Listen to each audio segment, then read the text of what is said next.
We're missing our hood bonnet. We're gonna fix that today.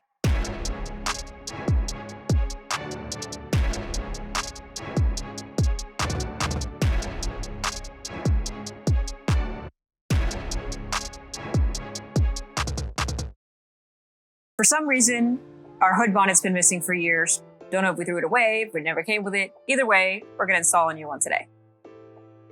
We picked up this kit from eBay, which came with the bonnet as well as 10 clips, which should fit in here. Hey, first success. I'm gonna start with the center first, just so it can kind of hold the weight, and then we will go around the sides. All right, it's looking good already. Since our truck is lifted and I am not, I am using a step so that I can reach everything more easily, which is making this go by really quickly. Careful not to drop these.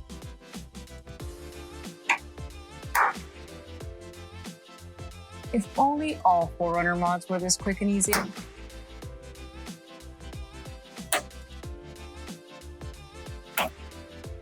All right, well, we won't tell you how much this cost us. Hopefully you get a better deal than we did, but it now looks velvety smooth, and I hope that that's the most difficult problem that you have to solve today. Thanks for watching.